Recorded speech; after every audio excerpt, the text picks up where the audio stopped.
No,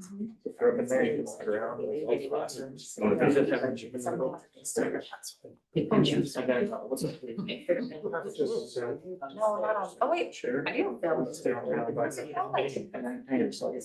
Oh my gosh.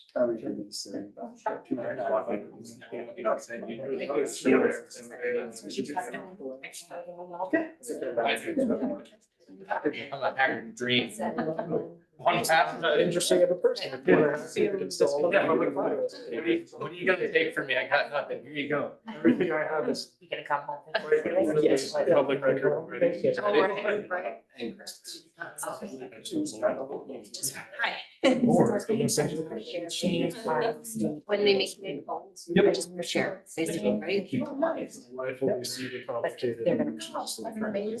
Yeah. Yeah. It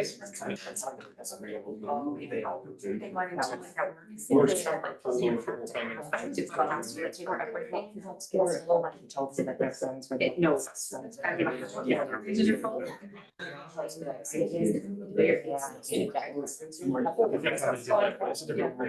It is.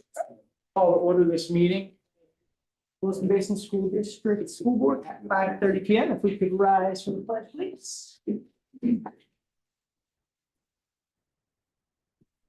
Pledge allegiance to the flag of the United States of America and to the republic for which it stands, one nation, under God, indivisible, with liberty and justice for all.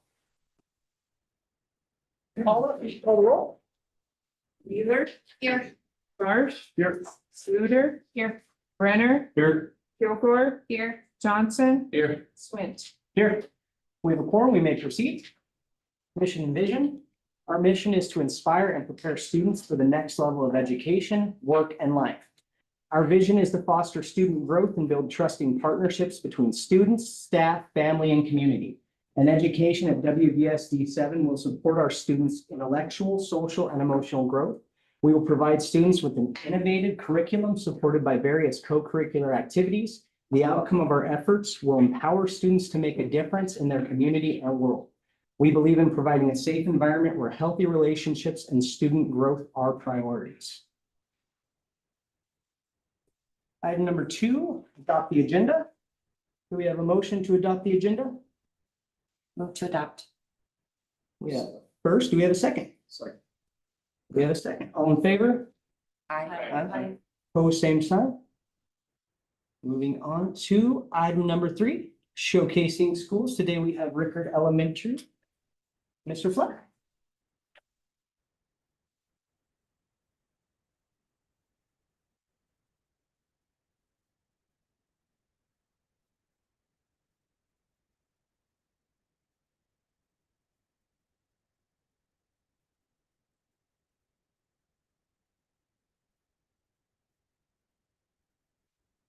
Okay, well, thanks for having me in. And before I get into this Rickard school, obviously that's why I'm here, but I asked Dr. Germanson how much time I had and Mr. Claus, I said 49 minutes and I, hold on. No, that was my first time or minutes I had in my physics class many years ago, and I will be hopefully around, but much shorter than that. But I also asked him if I could share a couple things, and he said, sure, 'cause I know he's a history buff. And, this is his picture, when he was a sophomore in high school, so I apologize. Just kidding. We want to do just 2 quick things if we can. This was just a tribute and kudos, shout out to Mr. Larry Lynn, was the principal at Rickard for 15 years, I'm gonna get it wrong, 1983 to 1998. It was just a couple weeks ago, he did pass, and just kudos to him. And I personally, Wilson hasn't never heard any negative about this man, so shout out to him. Yeah, I think. Longtime Wilson educator, wife was an educator, so, An antique buff. and he had an antique store, but yeah, Yeah. great Yeah. educator. Yep, I was a good friend of his for almost 15 years. Well, so thank you for sharing that. And then the other one, I wish it was this size picture of Dr. Germanson care back in the day, but it is not, it is a picture of, I know Mr. Clausen knows this, but, this is Mr. Rickard himself. Okay, I coming over from, Rick, or, you know, from, I was a Wilkinson Wolverine. And, but this was, Mr. Rickard. I didn't know why or how it was named. And so this Dr. German just said I could share this real quick, if you will. I thought it was pretty interesting, especially when history is upon us here again tomorrow with Veterans Day. We had a Veterans Day program today at Rickard. But on regards to Rickard Elementary School is dedicated, this was in 1953, April 19th. The dedication was around 2:30 that day in Williston here. It was dedicated in memory of Edwin Rickard, former custodian of the Williston Schools, first at Central and later at the high school building.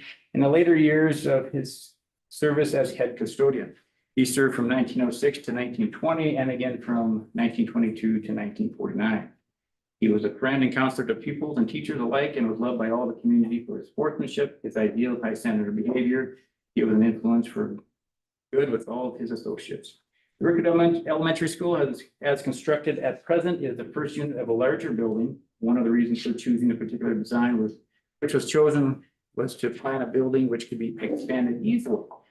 And to add portables in the 80s. I added that part. What's left? We were just in there today, but I am sorry. This summer, a total of 4 rooms will be added, 2 for each of the present 2 wings. Next expansion will be to the north. Some facilities were included in the first construction, which may not have been entirely essential, but which we needed when the building is expanded. Classrooms are functional, planned to provide for the requirements of the education program in the future. Acoustically, the rooms are designed to reduce classroom noise, bilateral lighting, adequate lighting at all times without excessive cost. So there you go. Dedication to Rickard in 1953. Thought it was kind of neat. Well, project, it's kind of appropriate that today was our last day. If anybody's seen our post, that we had a custodian at the high school who's been there for 23 years. He says 22, but that's Steve. And so today was his last day. So it was very fitting that a custodian, and if you watch the video, you'll see all the students that he has affected and interacted with, and custodians and food service and everybody is, we're a big faculty. And so how appropriate that a custodian, a building named for a custodian, and then Steve Jones is retiring today. So yeah, check out our Facebook page if you haven't seen it. Kudos to Steve. I got to work with Steve and I was at the high school.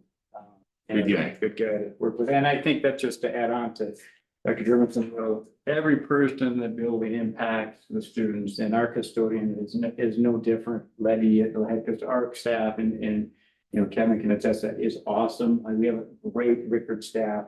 And I guess good spot to kind of go into the. Yeah, you got 45 minutes left. So, I'm not sure, there we go. The vision, of course, student growth, trustee partnership, student empowerment, and community impact. Obviously, just me being there a couple months, I'm just coming in to really, I believe it was a staff that was ready to come together, and I think we've done a nice job this first couple of months. Every month, at the end of the month, we have what we call an assembly to recognize rock stars in each of the 14 different classrooms. Really in and out of the classroom, the teachers pick a student of the month. And so we, I guess, recognize them at the end of the month assembly. This was, I believe, October.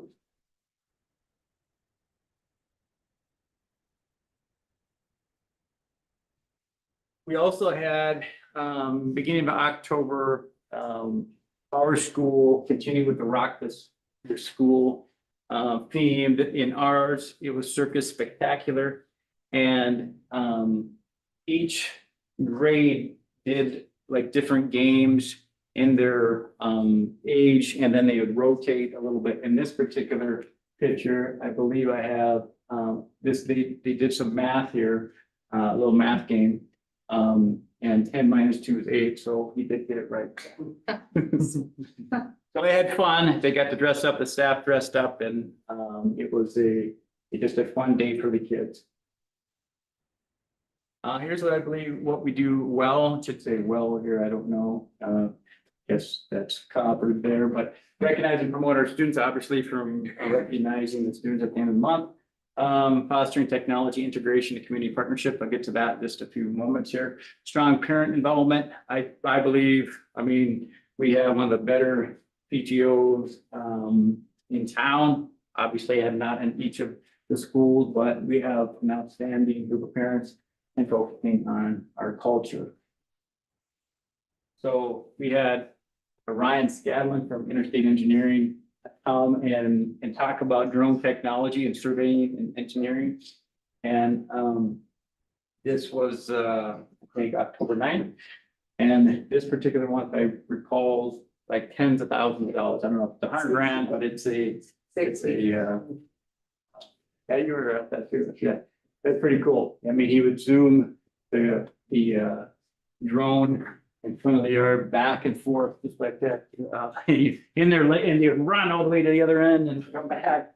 And so the kids thought it was pretty neat to have a high-tech drone right in front of them there. So we thought that was pretty cool. We also had a parent appreciation event. We had muffins with moms and donuts with dad. We were gonna split that up, but I'm glad we didn't. It was a outstanding participation. We had probably 300 plus parents. We ran out of donuts and muffins, and it was just a neat thing to recognize the parents and invite them into the school. We, filled the whole huge lunchroom. I had one smile, two smile, a couple smile. It's not very big. We did fill it. We had a line outside. I didn't include this picture. Outside of the building, it was kind of neat to see all the parents wanting to come in and have some muffins and donuts. And certainly a shout out to Mega Latte by the coffee and Cash Ride the donuts. So that was a fun event. Oops, not sure what happened. Another thing that they've been doing the last couple of years is Rickard's Trunk or Treat. The Rickard PTO, led by Sarah Conlon, did an outstanding job. I think there was 25 vehicles that they got to give away candy, and it was a neat event for the kids they would start at one end and kind of walk in a big circle and fill their bags with candy.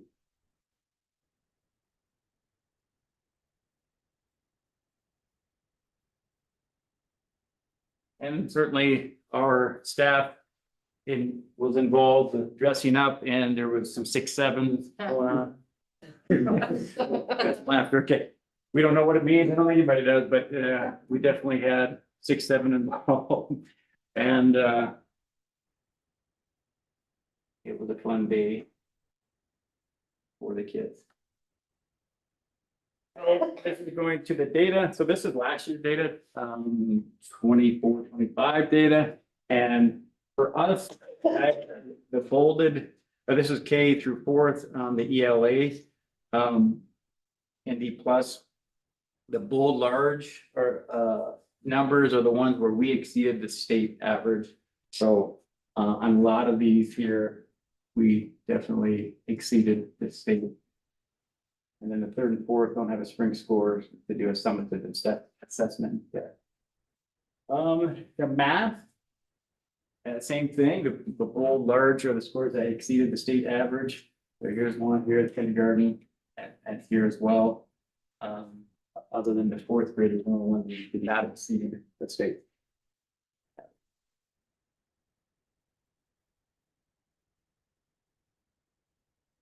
And then the K through 2 math, Ames Web, we increased from the fall semester to the spring semester from 90 of the kids to 147% of, not percentage, of the numbers of kids in the green, which is a great increase for the student body. Green good, red bad. Right, yeah. So And then the yellow is right in between. And, obviously, that was a huge part of that. Just kidding, it was there. And that's, that's last year's data, and I anticipate something similar. Again, we'll see, but, and then is it the same screen? I think I went to the next one. Math, yeah, 947, so the next one should be. Lead. Literacy, again, we increased from 73 of the students to 113 to the green, which is good. I got Germanson stated, and so you always want to see progress. Feel at Rickard, they can report into the kids and they do every single day. I get to witness that. And, we have a wonderful staff. And of course, I think Rickard rocked. Any question? Board members, any questions? I go. So there's a student at Rickard. He would like the Ghostbusters call. Here are the ghosts. And he would like less chicken served at lunch. My son told me to bring that up to you. Yeah, chicken twice, 2 days in a row this year, and I didn't notice that, so. Any poll in there. We can take a look at that. I think that's a reasonable request. I think so. I so too. Hey, I know a Ghostbuster. I can give you his name. This is good. Really quick, what were you following? I was, this is the. Don't ask, I saw it. I just didn't see it. Well, Bumblebee here was had trouble with his outfit, and I had to try to tie him back together with duct tape, but, I had, it was an alien. I was on, you were the blow up alien, and the kids were confused, but that was what I was going for. It wouldn't, maybe a little odd, but, that's what I wore. Better luck next year. Yeah. No, but overall, thank you for your presentation. I love that you put in there the parent appreciation event. I always think it helps that sometimes, me as a parent, I forget how important it is to the kids that we are attending the events and we are being involved. So I appreciate you putting that in there. I think that's a great idea. Student of the month, I love that you guys recognize that. And sorry, I'm just looking at some of my notes. The staff coming together with you coming in so new and still getting acclimated with Rickard. I appreciate the history because I did not know that. So thank you for sharing that. But with you coming in and still getting acclimated to your school and working with your staff and having everyone come together, sometimes that's really hard and you're doing a great job and I appreciate your presentation. So thank you. Thank you. I've been enjoying it. Mr. Marsh? Yes, a couple comments. I think it's awesome. I've seen it, a recent presentation, the incorporation of local businesses. And so, I strong connection. I saw it in the interstate there, but I think it's just really cool how getting guest speakers in there that are local to really kind of connect the dots with our kids of like, hey, just keep it applying yourself. It takes school time to get here, but like he gets to drive it, fly a drone every day. And kind of them seeing the fun that's to be had. So that's awesome. And I also want to touch on the parent appreciation event. Like those are important. Getting parents into the buildings, just, it's important. And so incorporating that, it's good to see. Thank you. Mr. Brenner? I appreciate the student recognition. Also greatly appreciate just the little history lesson and keeping the reasons why we're naming our schools kind of at the forefront, especially as our families move in and out of town. So, thank you. Board members? Ditto. I'm not gonna repeat. Thank you. Thank you. Thank you. I'll get you with the hard question. Sure. First year, Bar. How are you as a new leader within a school? You haven't been a principal at one of the Williston Basin schools for, this your first time. How are you buying into Bar and keeping your staff encouraged through that process? I like it. The first 2 days of in-service with Bar, I like the approach. I think there's, a lot of positives to it. Having big block, small block, it helps to find the kids that are struggling and the kids or the teacher, they will have a time to talk about it and what are some good goals and how can we support the kids that are in need on many different levels, not just academic. Thank you very much. I appreciate it, and we're excited to have you as a principal within our schools, so thank you. Thank you.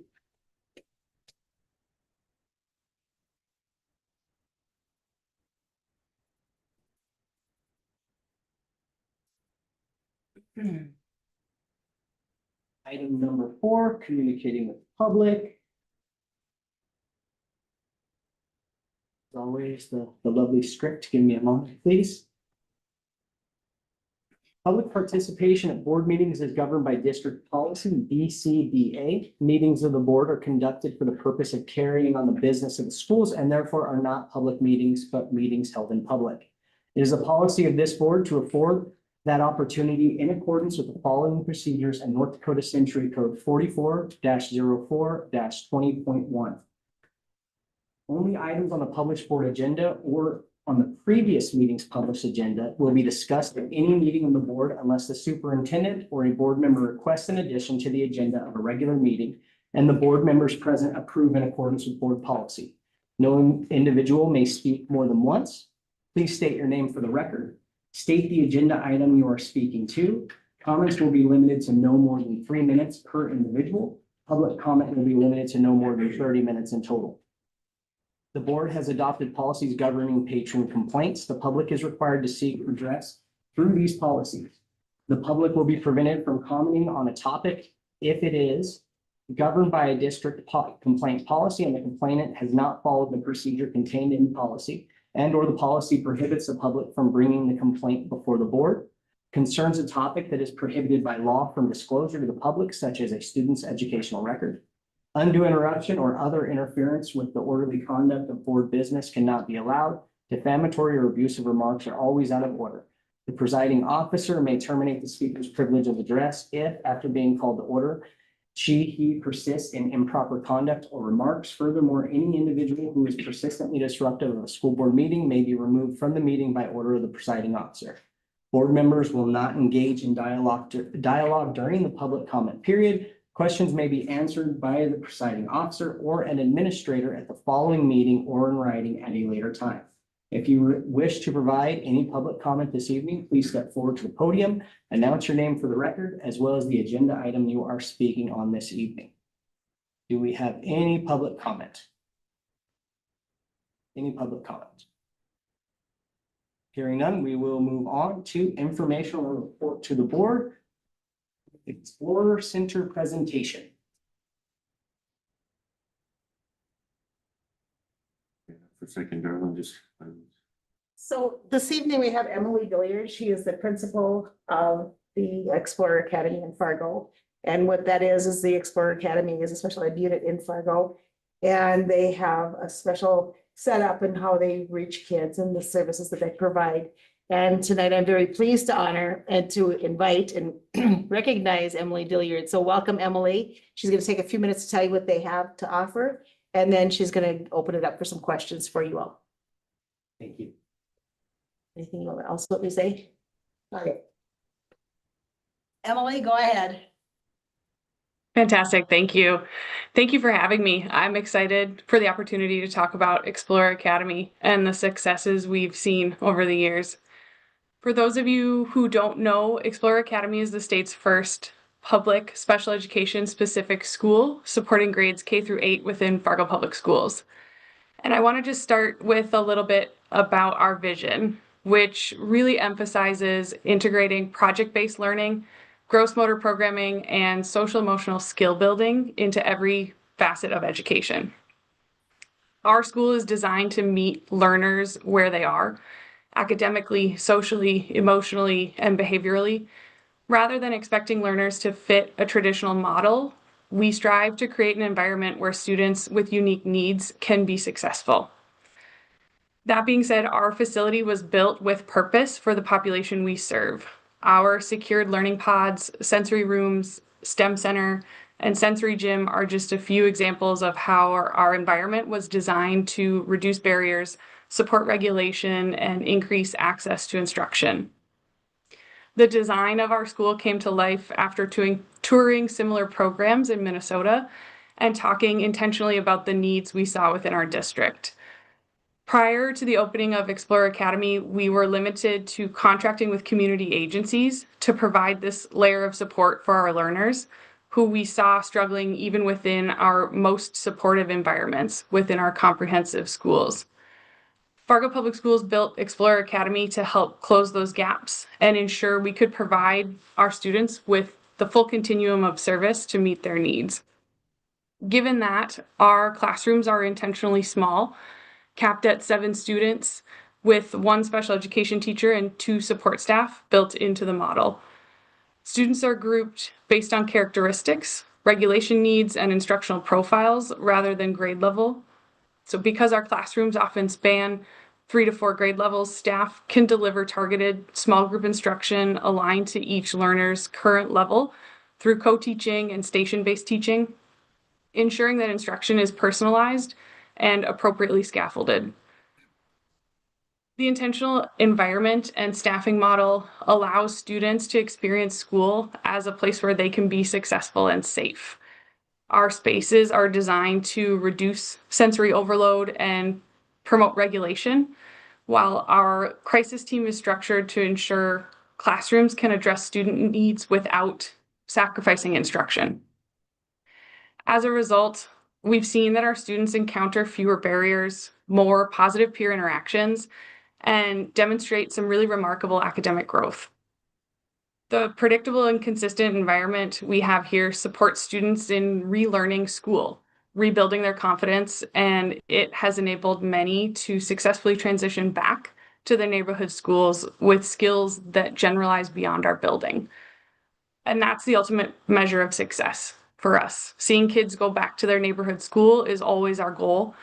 Our building and the staff within it provide the environment necessary to meet kids where they are and build their skills up from there.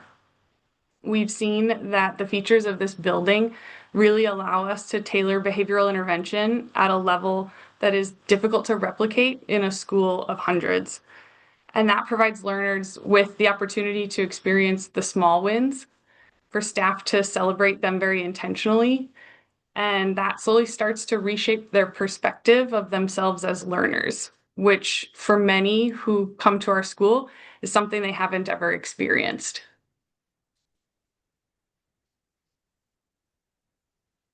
That's our school in a nutshell.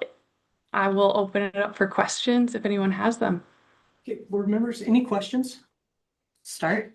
Mrs. Wheeler? Okay, so I'm very, very familiar with your program. In my professional capacity outside of the board, I am a special needs advocate. So I'm very, very familiar with your program, and I am a huge supporter of your program, which is unique in my position. However, I think that more districts should have programs similar to this because we have a number of students within the United States who struggle for various reasons. Most of those struggles are disability related, and being able to foster a child to relearn how to enjoy learning and learn tactics and allow staff to learn tactics to help that child be successful should be the #1 goal. So with your program, sometimes students are coming to you because of maybe some behavioral issues or some issues that they might be exhibiting in the classroom that could be causing environments that are unsafe for themselves or unsafe for other students. And then you guys are creating different programs in order to eventually transition that child back into the general ed classroom in their neighborhood school, correct? Correct. So you're helping and creating FBAs, functional behavioral assessments, and incorporating their IEP and their team to create a program that's going to best serve that specific child, like you said, individual for those children. There's not Yes. So, go ahead. please. No, please. So we have a referral criteria that does include what other school buildings in the district have to have tried prior to the referral. So that functional behavior assessment that you referenced is one of those. We have a referral criteria that requires the team to have one in place, to have worked with either their internal team or our district behavior team to develop that plan and to implement it with fidelity for 4 to 6 weeks, to be able to say at the home building that they've exhausted the supports that they have available, or that the student continues to increase in challenging behaviors or show that they are not accessing instruction. So there's a set criteria that we have to see before we would consider a referral to this environment. Excellent. So in other words, for anyone listening, your program is a last resort program. It's not the first step, it's always the last step. And then there's always a plan that is created to integrate that child back into their regular school environment that they were assigned to with success. The hope of success. Yes, absolutely. We have criteria that we use for when we start those transition conversations as far as looking at academic and behavioral data. We have that connection to the home building in that a building leader or a identified representative sits on all team meetings while the student is programmed here to keep that connection. Perfect. Now, the last question that I have is the supports and your programming model at your academy. How are those supports and programming models transitioned into the general ed classroom to allow that child to continue to be successful in their home school? Sure. That looks a little bit different depending on each learner. Mhm. However, most of the time it involves our team, members of our team transitioning with the student to start and doing side-by-side training with the school building. Kids are always growing and changing, and their behaviors will look different from maybe even one day to the next. And so really doing that side by side to make sure that if at that point we are the experts on those particular kids, we're going with them to help build the skills of the other individuals that are going to be working with them. Perfect. And with that, do you guys have outreach for parents? Because a lot of times children who have a disability that is shown in a behavioral way, sometimes those behaviors transition to home and then back to school and vice versa. And that can create some chaos if there's not a integrated plan between both environments. Is that something that you have within your program also? We have a full-time social worker with us here on site that's employed by the district to do some of that connection to outside service. We also have a partnership with Nexus Path to provide targeted case management, and that has improved our ability to connect families with resources out in the community because we know behaviors aren't isolated to school. That need is certainly there. Excellent. Okay, I'll yield for now to allow everyone else an opportunity. I'm sorry. Anybody else? Mr. Brenner? I was curious just what your student enrollment is, and also how many staff are you staffing at the Explorer Academy? We currently have 34 students enrolled. Our capacity is 56. So we have 8 classrooms with 7 students if each classroom was full. Staff, we have 13 certified staff and right now 40 support staff. And it may be a hard question to ask, but is there like an average length of enrollment for students? That is a tough question to answer, although I do get asked quite often. My answer will always be, it really depends on the student. We have seen students who have transitioned in and out within a school year and have been here less than 6 months. We have seen students that have been with us for 3 years now and who are transitioning at this point. It really is based on the learner and what they need as far as skill building to make sure that when we get to the point of proposing that transition, they're going to be successful. One of the hardest things is finding that right length of time, because so many of our learners come to us with those negative experiences in school. Sometimes we're working against their own perceptions to help reshape that to set them up for success. Thank you. Board members? Mr. Marsh? So you spoke a little bit about, thank you for the presentation. You spoke a little bit about kind of like the enrollment kind of process and how families and kids are become eligible for the academy or for the Explorer Academy. Can you touch on, and that was before you mentioned that you're at 34 now, your capacity is 56. I'd imagine you guys could be at capacity based on need. So there's like a purposeful reason why you're at capacity. Could you touch on a little bit of that? And then just on a big picture, how do you guys navigate external pressures on kind of transitioning kids maybe sooner than they might be ready for in order to accept new applicants and new students? Sure. We have actually not reached capacity since we've been open, and I truly feel that if we are doing what's best for kids, we won't. The needs that we see within our district really align with what we see from schools across the country. They're getting more complex, not less. The kids that are coming to us are very unique, but that referral criteria really does help us make sure that the decisions that are being made within our district are made with intention, and the kids that are coming to us for support are those that truly require this environment. One of the components that we use to really make sure, again, that teams are implementing those plans with fidelity is the TATE. It's the Technical Adequacy Tool for Evaluation, and that's built into our referral criteria. It's a system of checks and balances, making sure that, one, we have the plans in place that we need, and two, that we're implementing them with fidelity. And then on our end, as far as transitioning kids, I would say that we have a very supportive school district. We don't typically see that pressure to transition kids before they're ready. So that isn't something that I can speak to. Again, we base all of our decisions on data.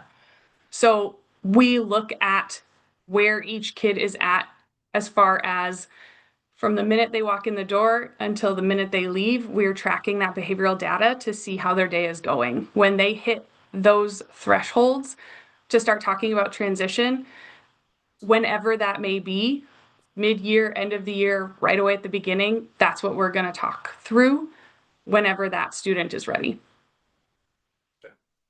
No, I appreciate that. That's a really important step there. As far as the pressure goes, I was figuring the pressure from the public, maybe the parents, not so much the school district there.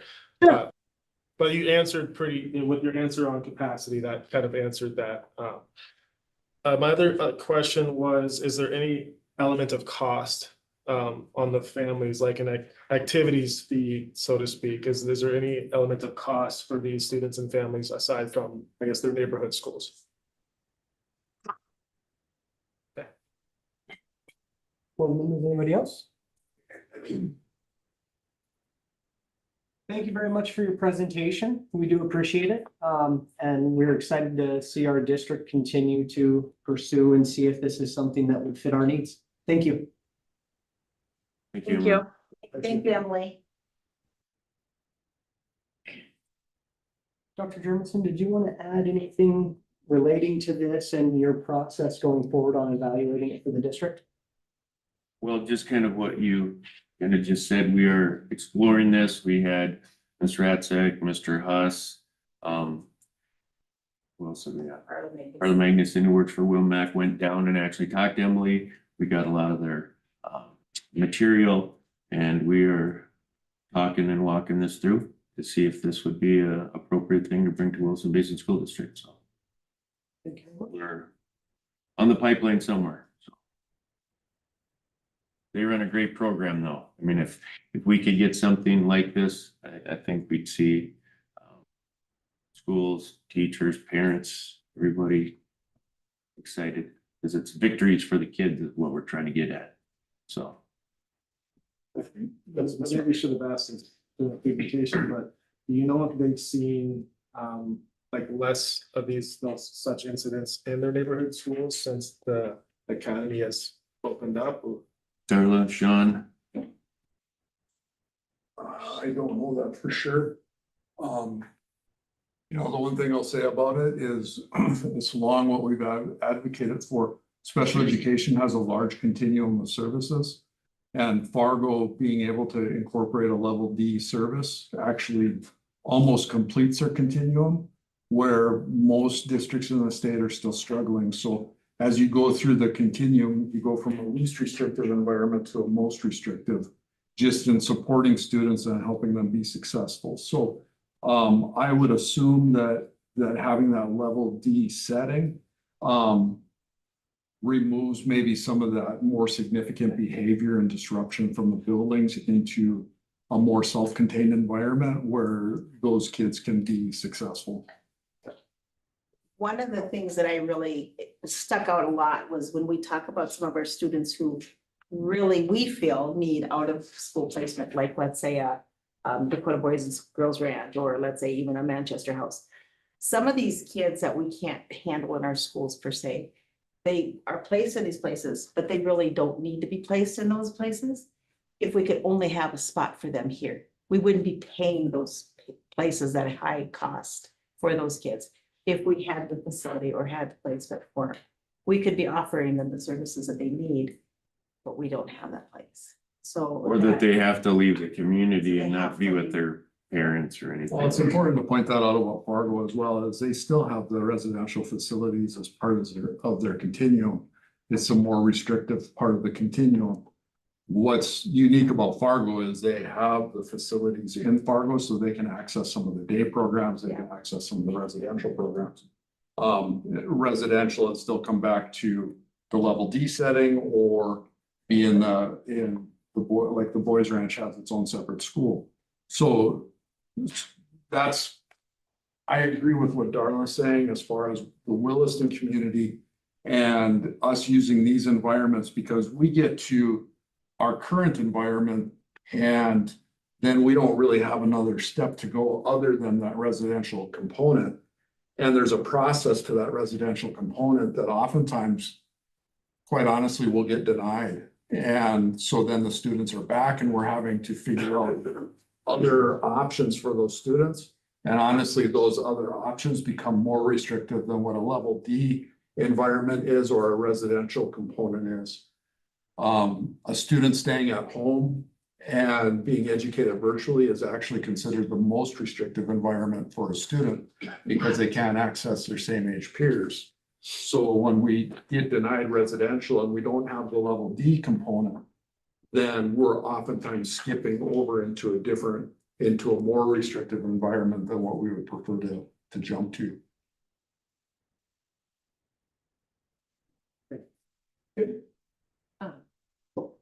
Yes, we see. To piggyback a little bit on what Mr. Huss said, you know, these, some kiddos who need that, extra level of care, especially if we're looking at the potential of a residential placement. Number one, there's incredibly long waiting lists, and then those families and the schools in turn are wondering how to assist this child during that waiting period of time. But then also, after they are released or discharged from those placement facilities, most cases, there is not any continuum of care that's following that child. It becomes this, and I've seen it time and time again, where a child will be discharged from a facility such as DBGR, Manchester, St. John, just name a few, and not have any type of reintegration plans that are following that child, or if they are, they're minimal.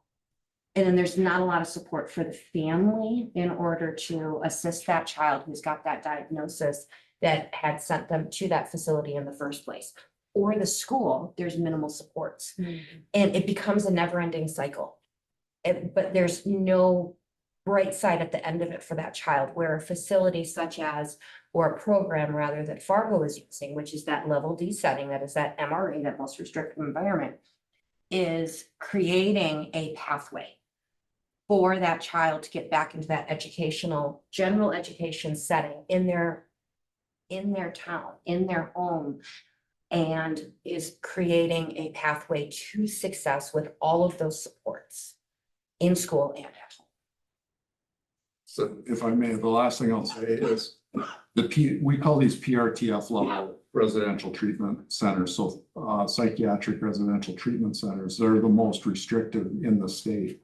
And what's happening right now is Medicaid gets involved with it and other aspects of it. Oftentimes, if the students do get accepted into these programs, I just talked to one of the administrators at Manchester House last week, and their percentage of students that stay less than 90 days is actually higher than the students that stay longer than 90 days.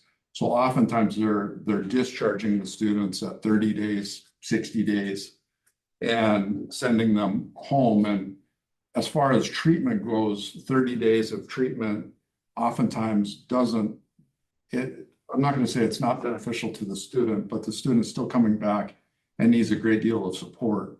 So having a step down program like a level D facility would be very beneficial to the district.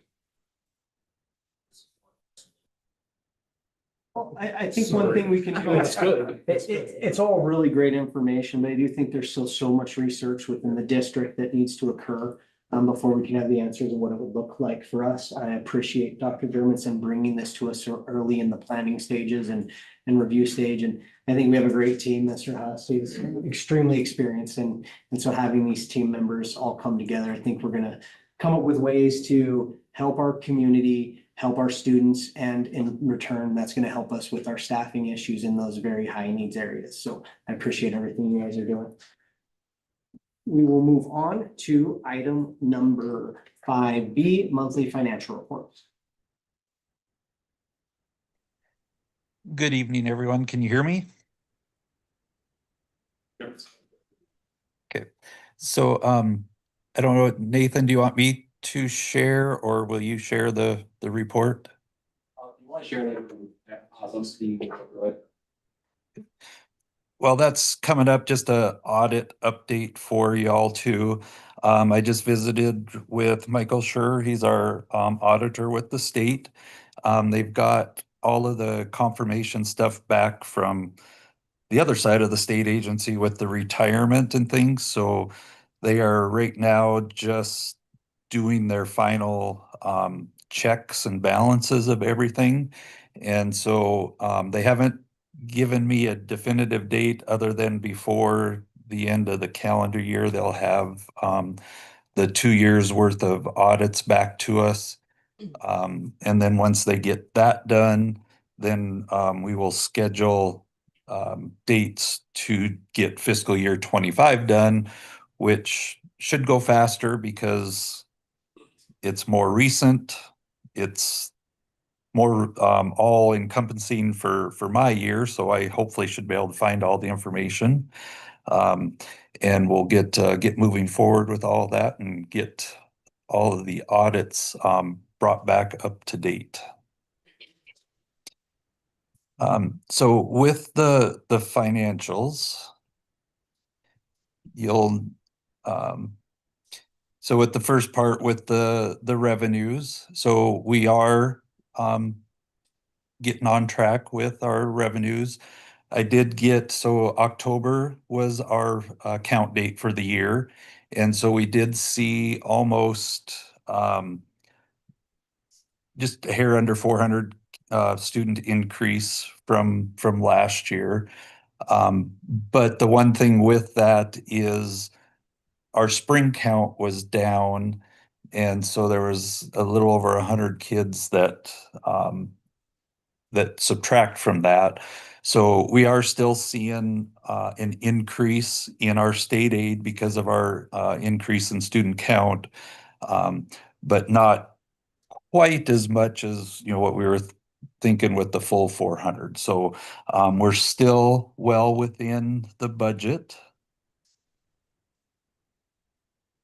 And let me see if I can share my screen here.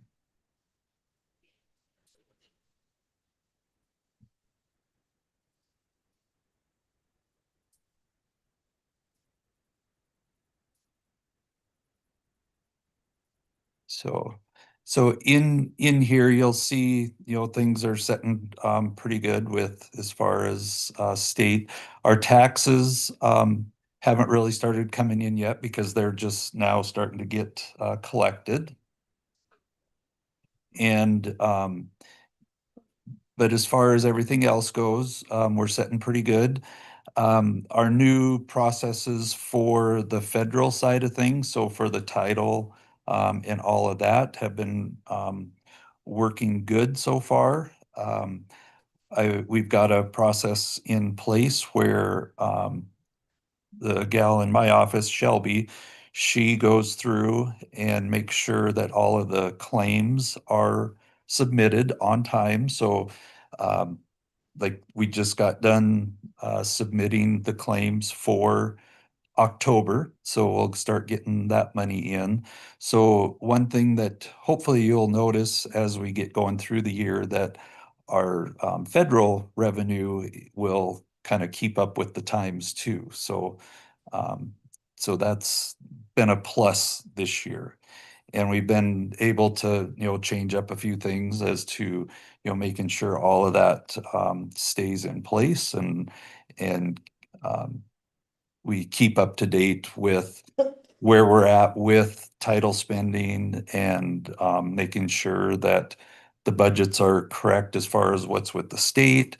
Because Shelby works with Emily on that to make sure that that if there are any changes that we hurry up and get that updated with the state so that we can get the claims submitted correctly. So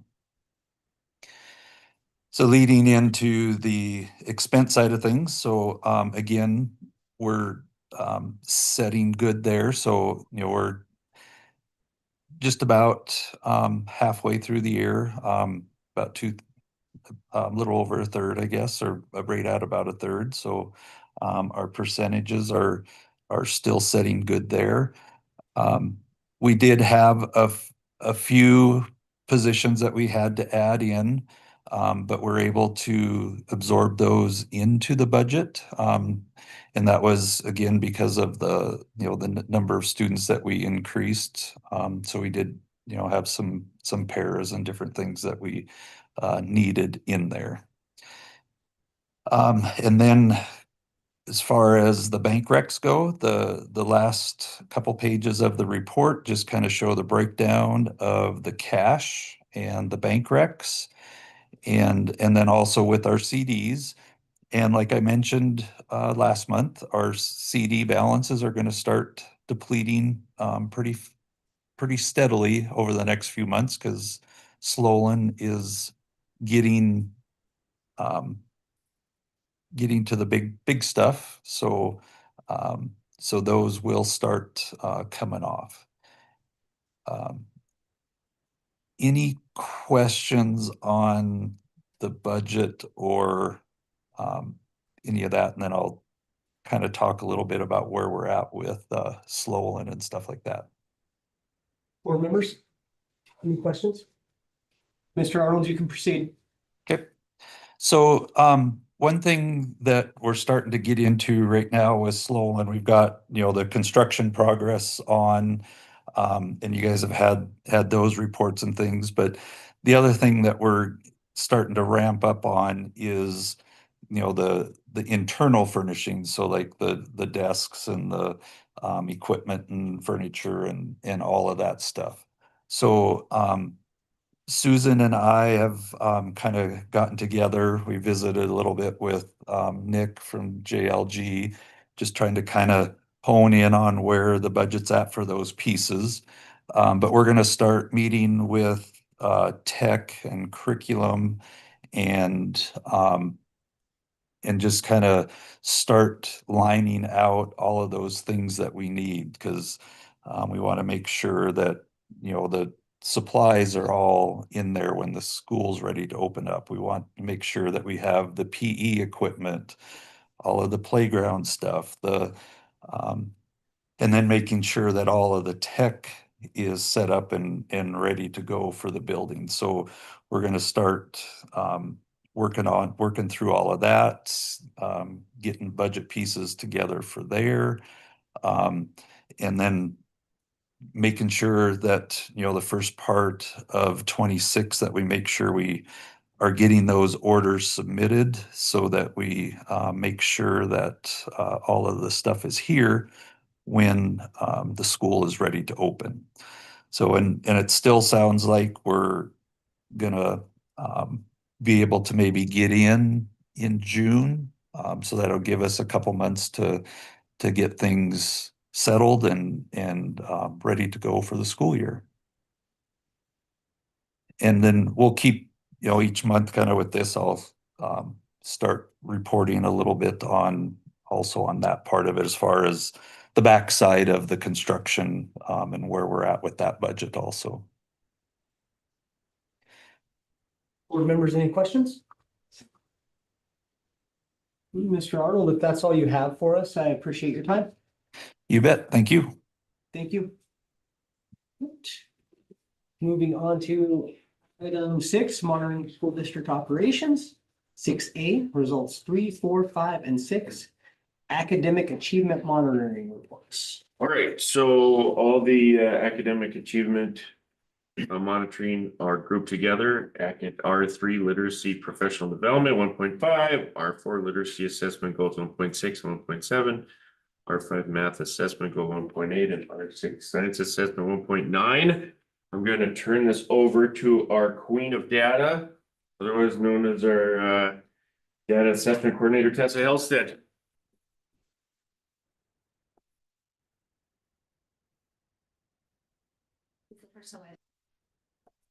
Thank you. I'm also a teacher in our school district for 25 years, so that dates me a little bit. Calc and study. No, I was doing calc and I had tests that study hall. Yes, I actually do remember that. I think She I- got me through calc. I think I convinced you to take a couple of quizzes with the class too, Yeah. just for fun.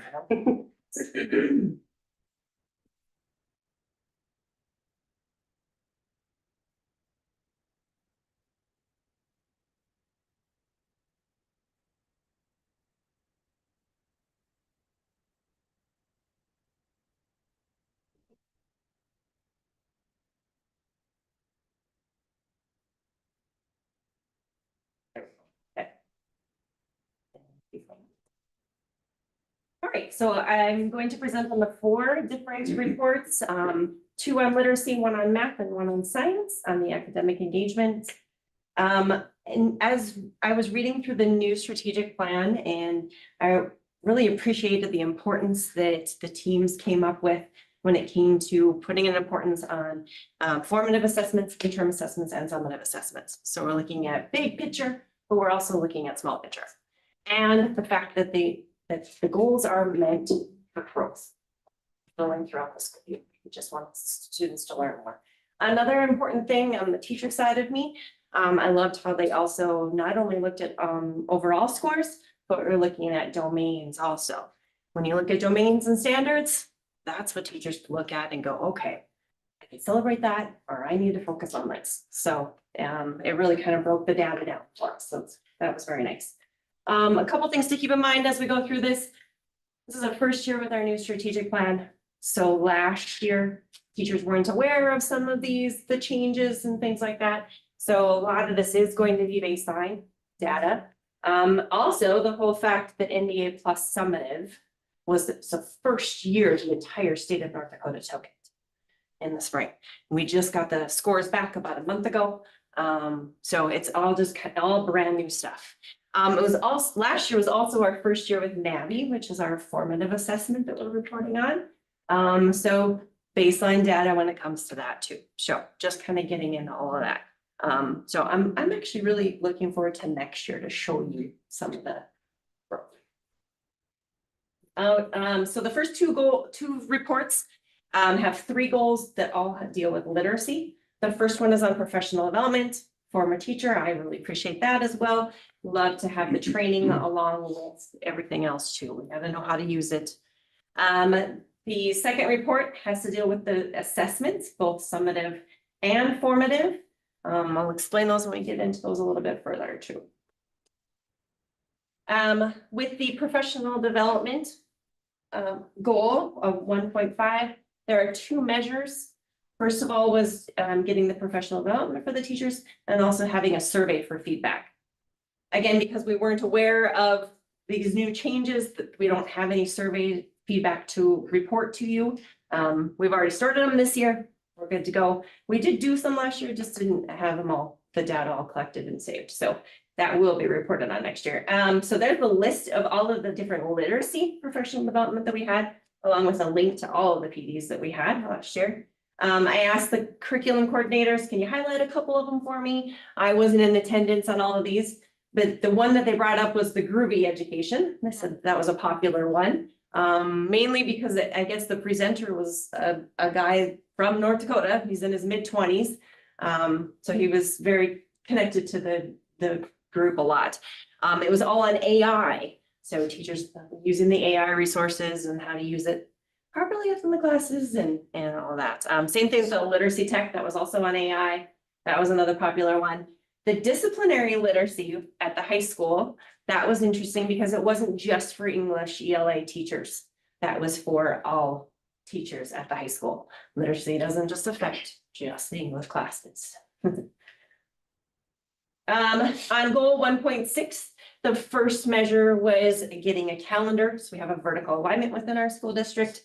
And we've had that for a few years now. Every year it does change up a little bit depending on the needs. For example, like this school year, we added pre-K into some of these.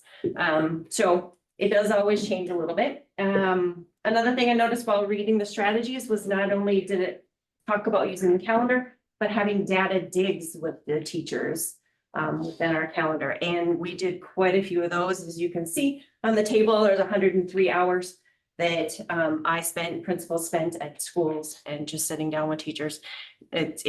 I really enjoy that part of my job, because I get to sit down with 3, 4, 5 teachers at a time and bring up their data, and it's not so intimidating. We can actually sit down and really focus on what the needs are. The second measure is on the interim assessments. So the interim assessments, we give 2 to 3 a year, depends on the grade. So that's just kind of let's check after a few months. So we, on the calendar, I know it's kind of small and hard to see, but we give one in the fall, in September, and then we'll give another one in January, and then again in May. But some grades in May take the summative, they do not take the interim again. So that's why when you look at this data, we're just comparing fall to winter. That way we have all of the grades.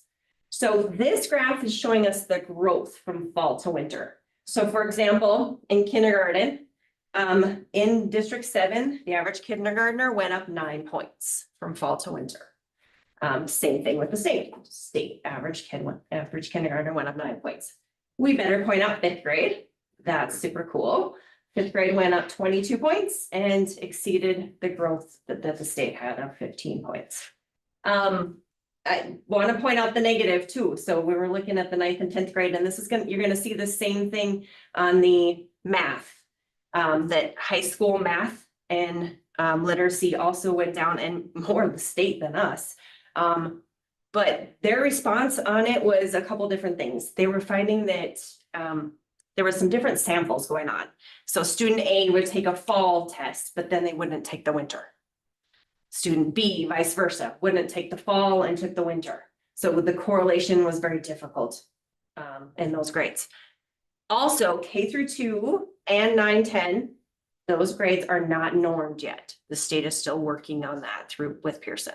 So that's there, you're gonna see their scores fluctuate a little bit more. They're saying they hope it will be normed by next year, so. Dorking data person loves hearing that stuff. And then here's the domain side of it. I like this. There are 2 domains in reading. One is on comprehension and one is on text analysis. As you can see, we grew in 3rd and 4th grade, or 3rd through 5th grade on comprehension, but then over 6th through 8th grade, they grew on the text analysis more than the state. Otherwise, the other ones were pretty equal. So that's and then here's our big picture. Here is our summative scores. On the left-hand side, you'll see the overall percent proficient. And there are 4 levels in the summative. So these are the level 3 and level 4s combined together. That's what is considered the percent proficient. Over on the right-hand side, you'll see the domains. That is only on 3 levels, which makes the data interesting. And this is the percent of kids that are just in that upper level that meet or exceed their grade level. No comparison data really, because this, again, was the first year for the entire state of North Dakota with this.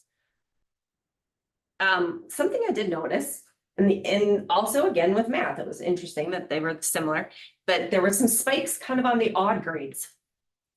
I don't know what, but so you'll see. Not on all of them, but on some of them, the spikes were at the odd grades. I don't know if that has anything to do with the kids, if it has to do with the content. I don't know. So it'll be interesting for me to see as the even years next year. Goal 1.7 on the formative assessments. So these are the smaller ones. This is the 1 standard at a time, weekly, bi-weekly, around that area, monthly. And NAVI was our first time with that last year. NAVI, to give you a little bit of an idea of NAVI, there's 2 sides to NAVI. They're called NAVI checks. One side of it is just grade level material. So the teachers have the only access to the standards for their grade level. But there is another side to it where you can get above grade level and below the grade level. That's meant as kind of the intervention side to NAVI. So it's been working both ways. Some teachers really like the upper level and lower level, using it in their intervention, their win time. But then other times teachers are just checking on that tier 1 material. So it really, the 2 things really work kind of cool together. You can print them, you can just score them online. There's a lot of options for it. And they're building things all the time. As you can see, there's no data for K2 on the checks last year, but there is now this year. K2 does have it available. So they keep building things. They're also saying they're going to add science and social studies to this too, but we're waiting for the new standards on those. So on the left hand table, you will see the training that was involved in there. All 3rd through 12th grade teachers were required to attend the 3-hour training at the beginning of the school year. They kind of gave them a little boost on it. And then after that, they reached out for extra help. That's where we met with small groups and just really honed in on that. So 21 total hours, 10.5 for each reading and math, approximately. On the right-hand side, that's the number of checks. And the goal is to just increase the number of checks each year, including practice checks and competency checks. And so you can see there were over 4,000 that were given last year. And this does count, sometimes kids retake a check. So that would count as 2 if they took it over again. So, and we're taking off of this huge this year. So it's expanding a lot. Then we have math and science. I kind of combine those 2. They're very similar in the fact that they both have the summative, but there are some differences when it comes to the formative side of it. Formative on math is the NAVI. Formative on the science side is the teachers have to create those on their own right now. And they are creating them together and making them common.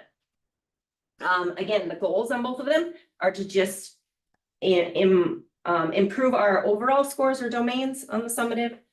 And then on the formatives, improve the number that we are giving. Just continually keep exposing the kids to it.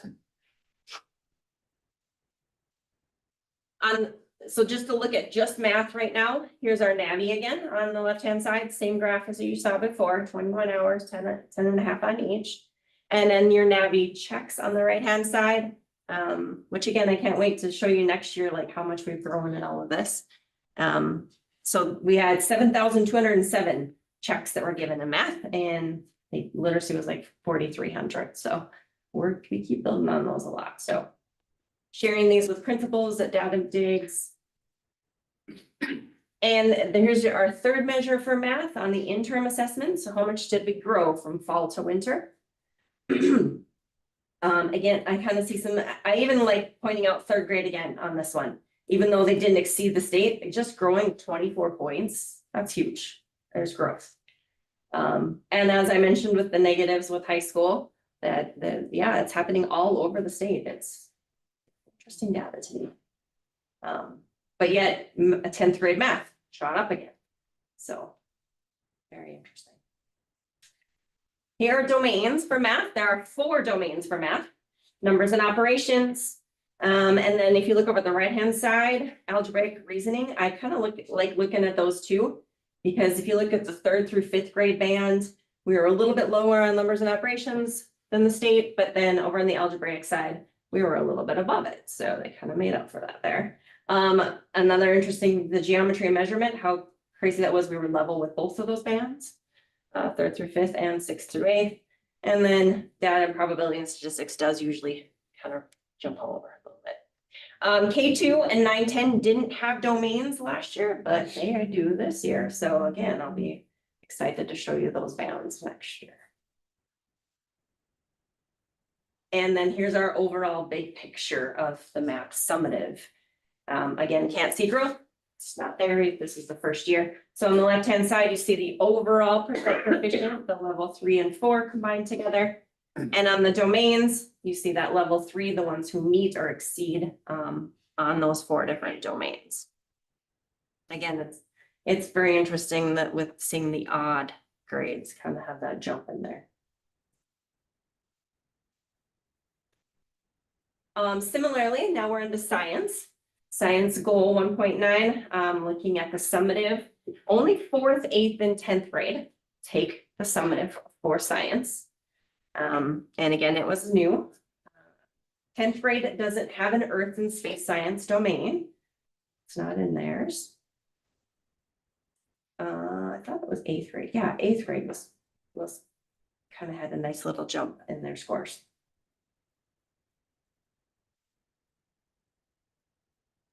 Okay, so the goal 1.9 on measure 2, the team chose for 6th through 8th grade, they chose to report on common summative assessments. 9th and 10th chose to do common formatives because that's what they've been working on the prior couple years. They've been sitting down as a team and coming up with these common assessments together. So the summatives have been happening a little longer than the formatives have. So the science for 6th through 8th grade, they had some, they started about quarter 2, you can tell there weren't any in quarter 1, because that's when they started administering them. They were just writing them in quarter 1. So they started administering them in quarter 2 and quarter 3 and 4th quarter. So you can see the number of summative assessments that they gave, which looks like an average of around 72% of the classes received that common summative assessment last year. And then with high school, yes, they chose formative assessments because that's what they were writing last year. So they didn't actually give any of those last year, they were writing them. So this year they've started giving those students. And that was on the prior strategic plan. So here's the summative for them. So they averaged a little higher than the middle school, but because they have been reporting on that for a little longer. In summary, putting literacy and math together, Navi has begun this past school year. It is worded exactly like the questions on the interim and on the summative test. These kids are receiving the same vocabulary. Give you an example, sat down with some teachers And they were embarrassed to show the data. They're like, we've been working on multiplication. And I know these kids know their multiplication. I know they do. I know they do. So we pulled up their data. And one of the questions had said, what is the product of 2 and 7 instead of 2x7?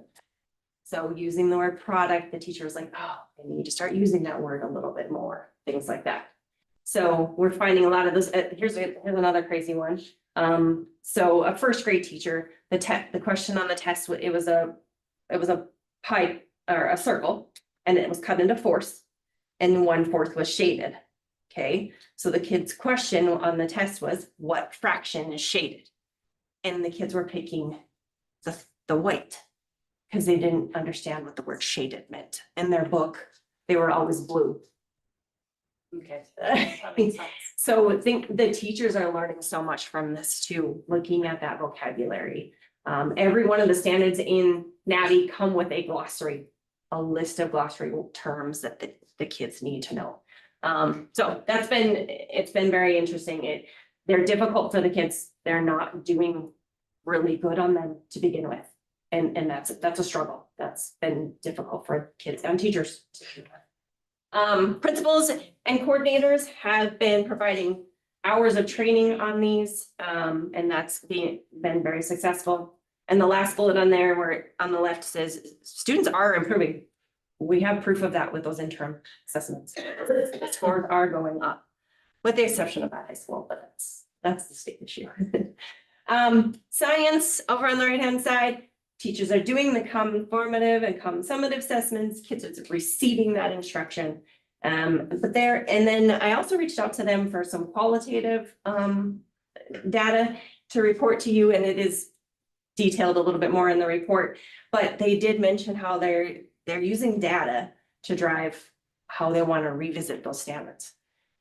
And they brought that up, so that was interesting. Thank you. Board members, any questions before we move on?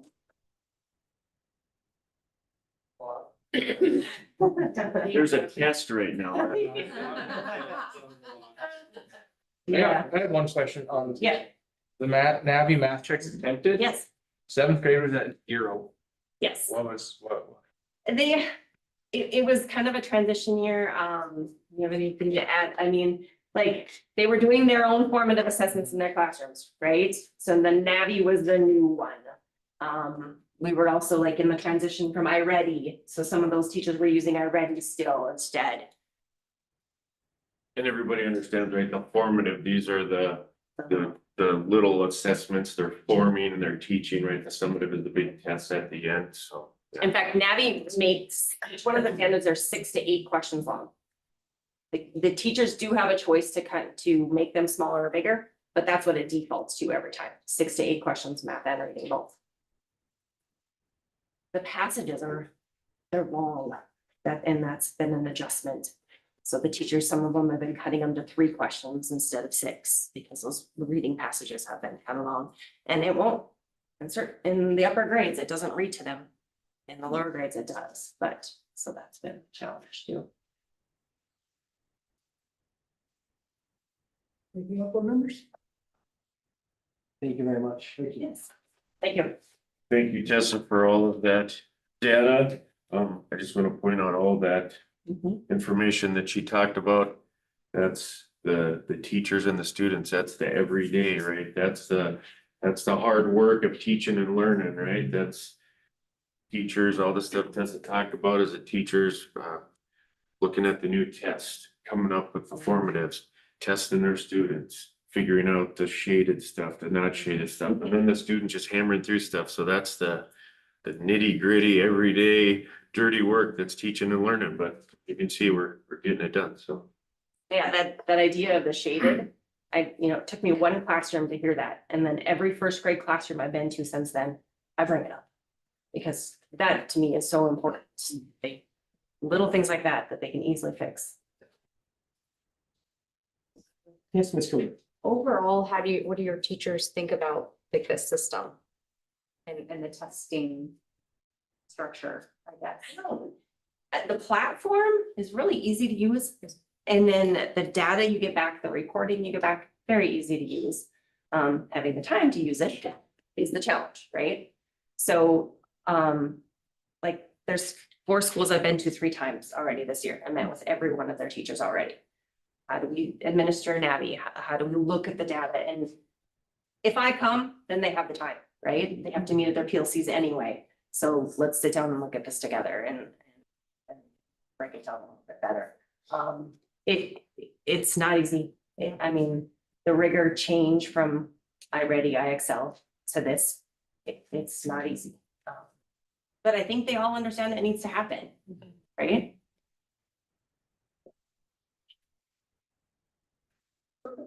Thank you very much. All right, so I guess I would like to confirm that based on this data that I'm in compliance with 2 through 6.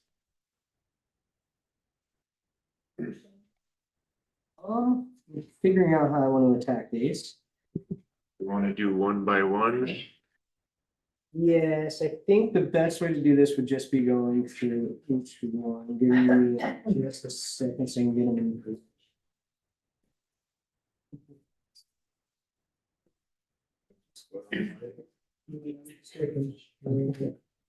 They haven't split up. Somewhat. Okay. Okay. We will start with R6 monitoring report. Dr. Germanson believes that he is in compliance. What we would be looking for from the board side is a motion that the interpretation is reasonable and evidence supports compliance. Request for a follow-up additional information or consider policy revision. So looking for a motion that interpretation is reasonable and evidence supports compliance or any combination of the latter. I will motion that he's in compliance. And evidence and the interpretation is reasonable. Yes. And that the interpretation is reasonable. Okay, that would be our case. So we have a motion, Mr. Barsh seconds. Do we have any discussion? Any discussion? All right, Paul, would you like to call the roll? Barsh. Aye. Sluter. Aye. Brenner. Aye. Kilgore. Aye. Johnson. Aye. Wheeler. Aye. Swint. Aye, motion carries.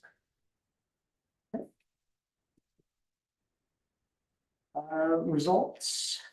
Number 5, once again, Dr. Germanson has stated he is in compliance. We'll be looking for a motion relating to R5 on interpretation is reasonable, evidence supports compliance. Do we have that motion? I motion that interpretation is reasonable and evidence supports compliance. Okay, we have a motion. Do we have a second? Second.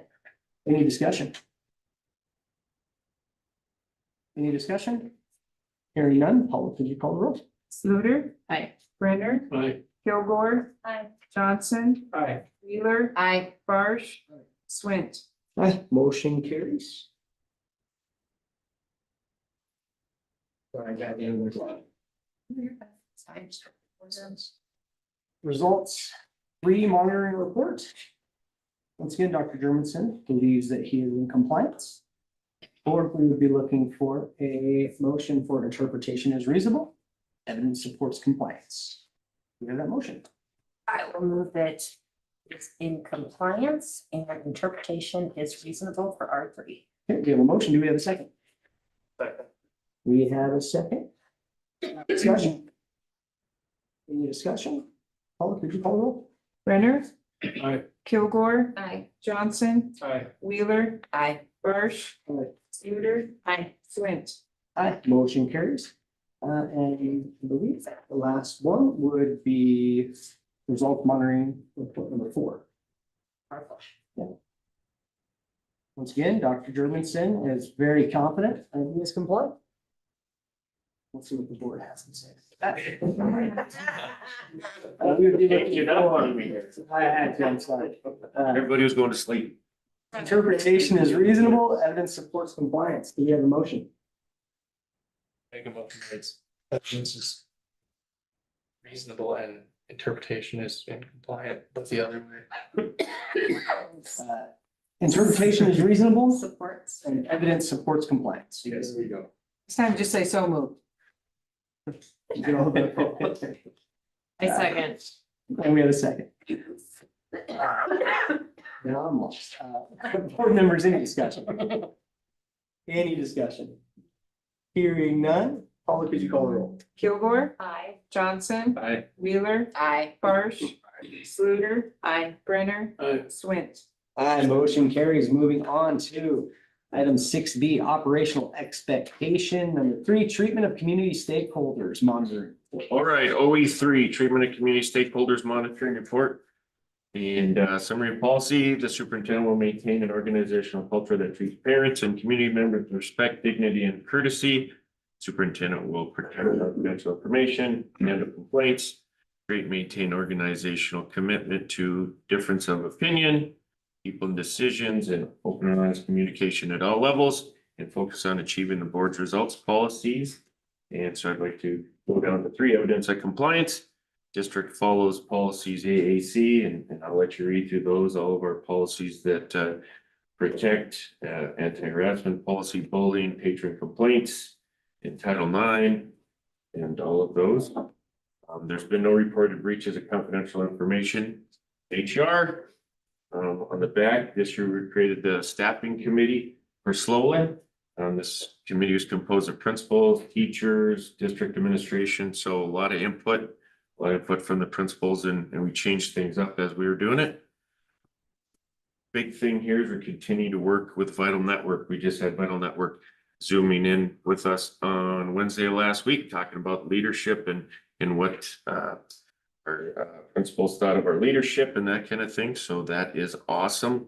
I've been utilizing our social media more frequently because Paul and I like to make videos, and it's great for the people of Wilson to see all the great things that are happening in our community.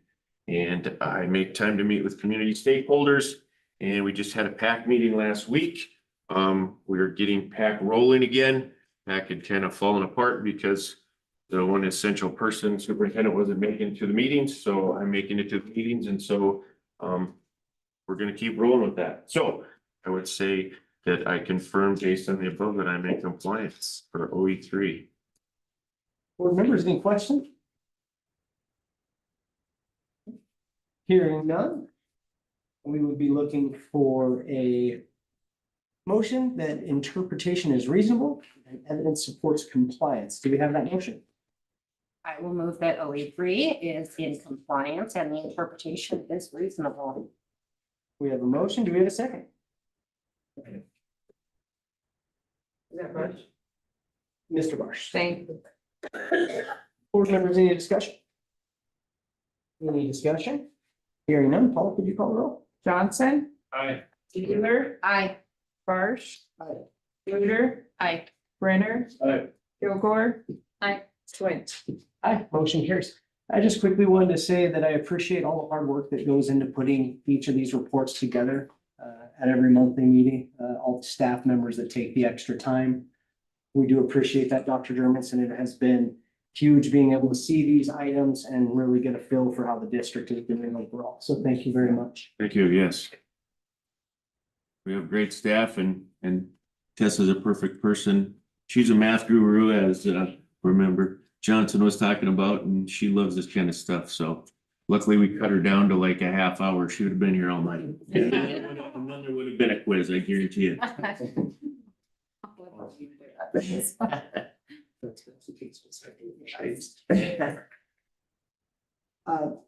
Can we take a quick 4-minute recess, please? We'll adjourn at 7 o'clock.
Question here. All right, moving on to committee reports. First report is going to be the governance committee attached to the minutes from that meeting.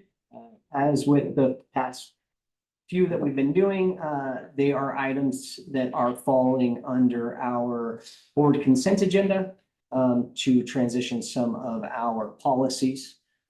So it's just, we had a few that we recommended get moved over to administrative and a few others that we had recommended updating just to match NDSBA and our current governance policies. No major changes, deletions, or anything like that. Any questions? Any questions? Hearing none, moving on to 7B Planning Committee. Okay, so we had 2 meetings since our last board meeting for planning. We had our regular meeting, which was on the 21st of October, and then we had on the 6th.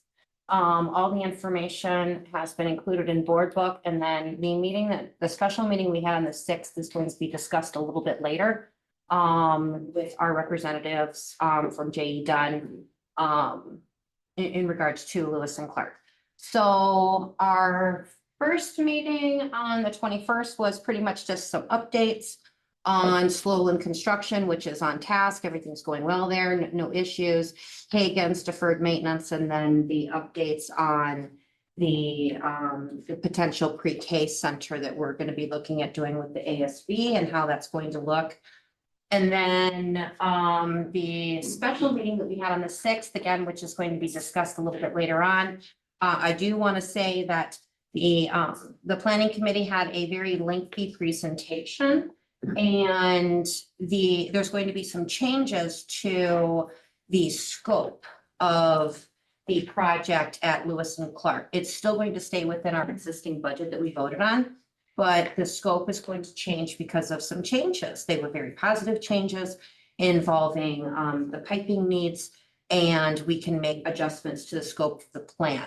So I will allow the representative gentlemen to do their full presentation, but the planning committee wanted to give the recommendation that we make these changes as listed, since it's changing the scope, but not the budget. And we feel that this scope change is going to be very, very beneficial to the building as a whole with its future use and the health of both our students and staff. Board members, any questions? Okay, we will move on to item number 8, matters reserved for board action. Item 8A is Cutting Field and the Waterworld parking lot repair memorandum of understanding. This will be informational and for the board to give direction to the planning committee to discuss this overview and seek funding. Would you, Dr. Jermis, like to touch on it, Mr. Barsh? I think Mr. Barsh is probably the. Okay, Mr. Barsh, if you could, sir.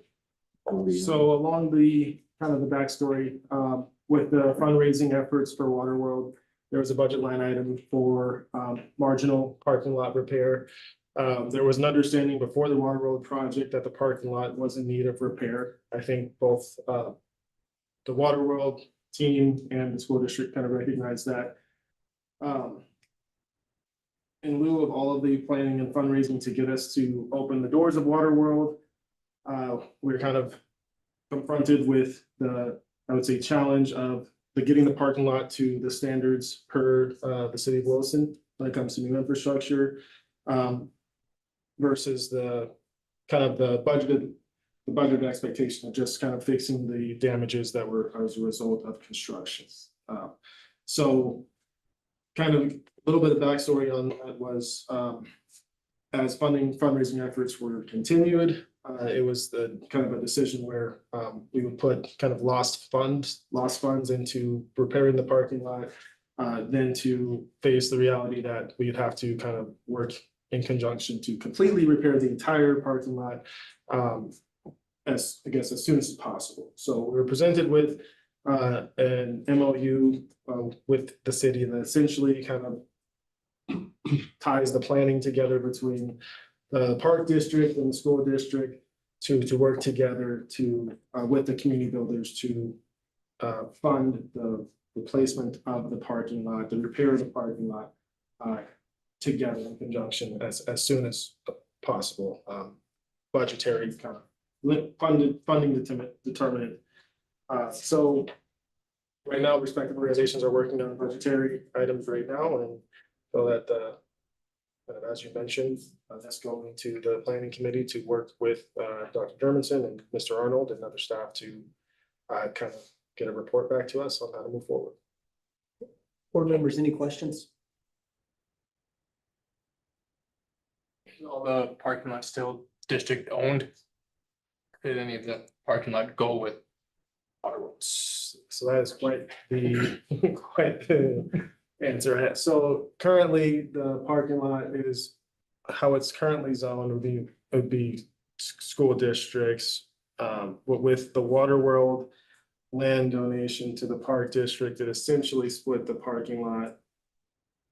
So what we kind of noticed out of that process is that the current zoning actually has kind of like half of Wilkinson's playground belonging to the park district. And so we're kind of going through a rezone. This document actually is required for the rezone to take place. Which would essentially get the ownership of the lots to match the operations. Does that make sense? Yeah. Okay. So some of the parking lot will belong to the school district and some will belong to. Yep, once the rezone is completely done, it would be about half, so it'd be kind of split right down the middle, between park district and school district ownership. The cutting field side would be the school district side. Right. And Okay, so cut horizontally, not north-south. okay, Yeah. okay. Any other questions, board members? So I'll give you my concerns with this. There's no dollar amount for the school district currently attached to this. My concern is signing an MOU that doesn't have a max budget number from the school district and funds identified and knowing where those funds are coming from.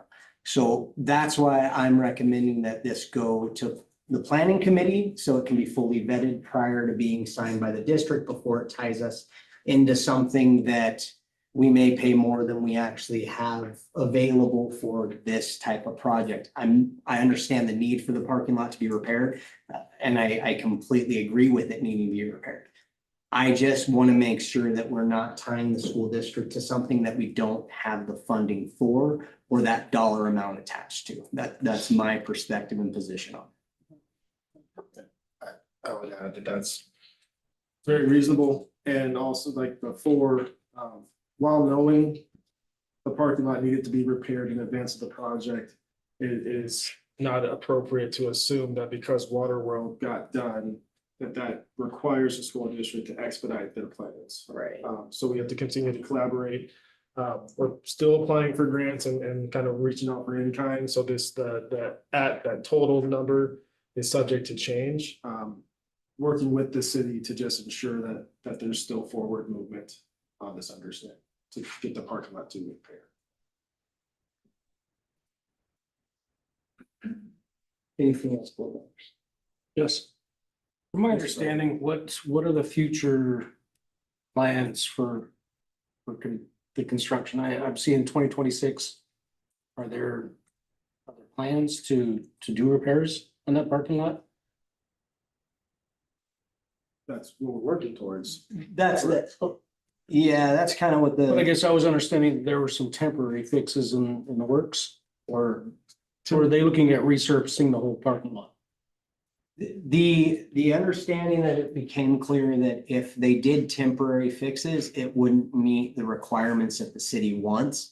And it ultimately would be tore up anyways. So if you if you look at the memorandum of understanding that they have, you're talking, you could spend, what was it, 90,000, right, to do repairs, but then that would be $90,000 gone that would really just be temporarily patching something. Making sure I was reading that correctly. And I think that's the biggest thing, is not having community builders put money in that shouldn't be going to something that the community didn't donate funds specifically for. They knew what they were putting their money into. The school district at the time during this process We all were under the impression when everything started that it was repairs that would be sufficient for the needs, but it's not. So I think moving forward with the deal, we have to do something that accomplishes what the city wants, saying they have a standard. But we also just want to make sure at the same time that each party is protected in the process. So it has to meet the city standards because Water World is new, even though the parking lot existed before, it's not grandfathered, you know. It's. So yes, I'll take my JLG Architects hat off, my Wilson Community Builders hat on.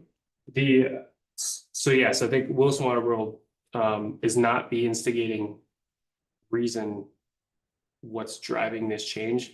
During the last spring, actually, we noticed it the first spring when we got into the project that there was, I mean, you're familiar, like severe water coming up through the parking lot surface. It was tracked. The next spring, it completely just fell apart. And so we were hoping, again, I think everybody was hoping that we'd get some more longevity out of it before it was happening. Again, the Water World was able to dedicate the project was able to dedicate some dollars towards the temporary fixes. The reason the MOU was brought to the light and the parties came together was to, again, get that done and get the project open. There wasn't ever any, holding the project, the certificate of occupancy or anything at bay, but there's needed to be something done in the name of safety on the site. It wasn't walkable in some areas. So that's why it was done at that point in time. The standards that's updating is really just the condition of the parking lot. It's got some issues in some select areas, so. It's a bus pickup site for our students. Right, as well. and there's a lot of different functions. A lot of traffic there Okay. during the mornings. Middle school football practice occurs there. So there's still a lot of school district use of the parking lot. So it's a shared agreement that we had initially. From there, it's the other portion. So now just ensuring that it gets really brought up to the ability to be used for the amount of use that it gets. Okay. May I? Yeah. I have all of this written down for the planning committee meeting. I'll get with Dr. Germanson because I'm also gonna wanna get some information on the history of use of the parking lot recently, because I know that there was some damage that had been caused by equipment that was brought in prior to Water World with some city construction, but I'm going back a couple of years and I don't know if anything's ever been done in regards to that. And then the damage that was done to the parking lot as a result of the creation of Water World. So just kind of diving into some of that. I have some notes here for that, just to dive into that, just so that we can kind of have better understanding of who needs to pitch in for what. Just to kind of lay it out a little bit, just to have a better understanding of coming up with what would be a potential dollar amount that could be an appropriate recommendation. I would be leery of tying any damage that happened during construction to anything, because that would tell you how poorly maintained the site was. Okay. Because it's as simple as frost, right? Yep. Thaw, frost, you get blistering, basically the pavement does this. Up and down, Yep, it up breathes. and down, yeah. Yep. So, and that's where you end up sinking and busting up whenever even sometimes the lightest car. I know if I park my vehicles outside my house on the road, a year later, you can now see where Got those it. tires sit. So, I mean, I'd be leery of that, because then tying any damage to anybody would be difficult. Oh, yes, absolutely. I agree with you 100% on that. We can't say that, this section was damaged because of this and that was damaged because of that. That's not gonna be a feasible. We'll never figure that out. One more, just because it's timely, tomorrow, Wednesday, we'll be asking the Wilson Community Builders Board to proceed with just design documents to move forward with the replacement of that. With Interstate Engineering, to take that on, just to get the process moving forward. So that's starting. Hopefully we get a thumbs up on that on Wednesday. Thank you. Board members, any other discussion? Is there a motion to send this to planning to review and come up with funding source? So moved. Do we have a second? Second. Paul, would you call the roll?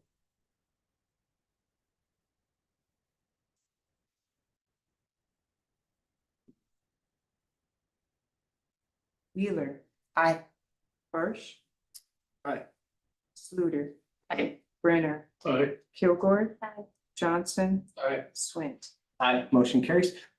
Planning committee will be looking into that and try to expedite it as fast as possible so that everybody can be on the same page. All right, 8B, Cutting Field and Water Road Parking Lot Maintenance Memorandum of Understanding. This is basically saying who's gonna be moving the snow and who's gonna be cutting the grass. Kind of who and when. Dr. Jermison? I'm comfortable with this, as you said, that this is a bus pickup. We're plowing parking lots, so this is under our purview.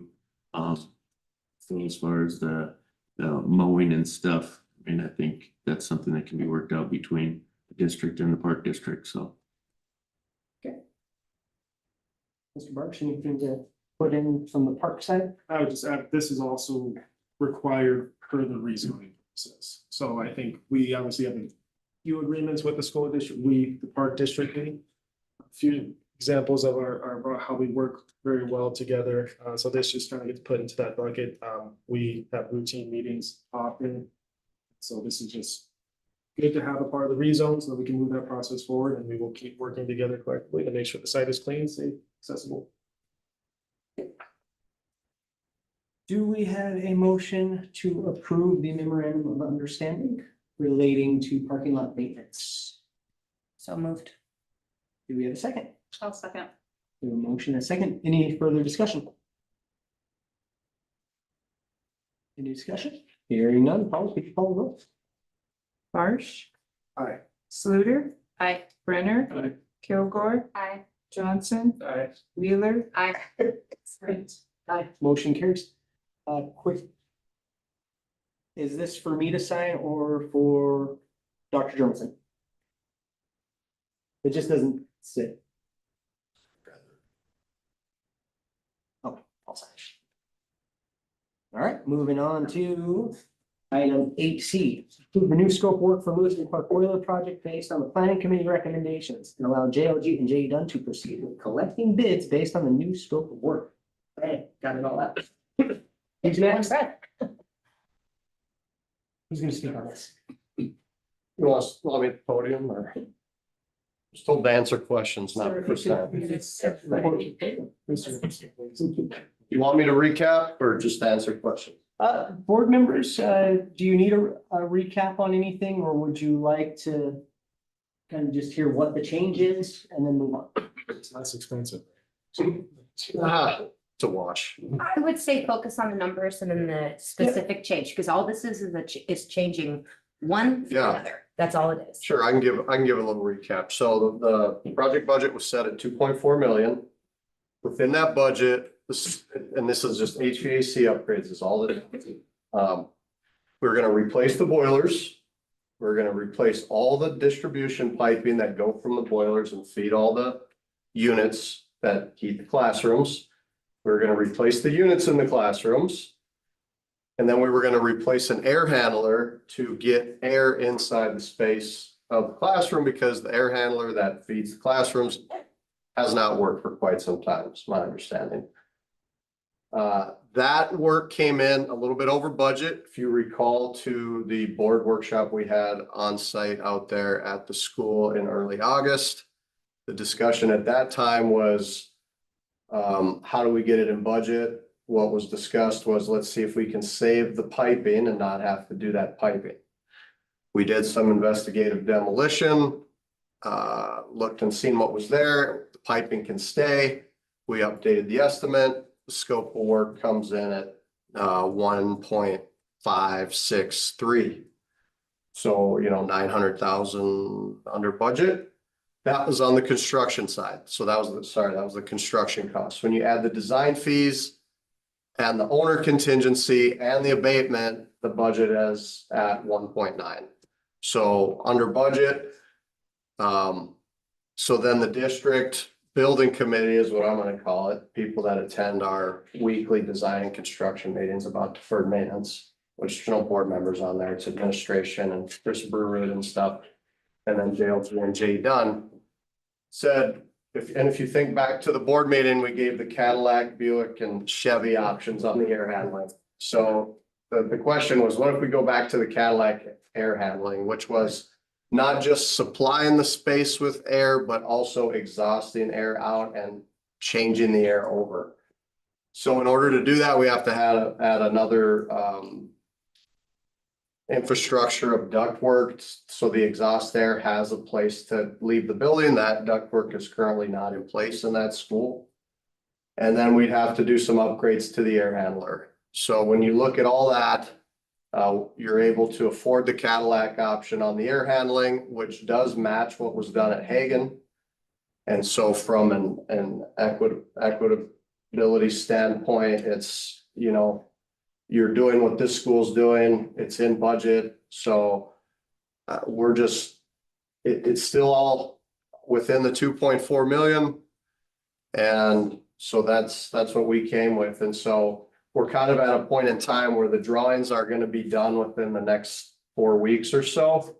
We'll be looking to go out to bid in early December, and so the question is, do we proceed with the design that we have, which is, you know, $500,000 under budget?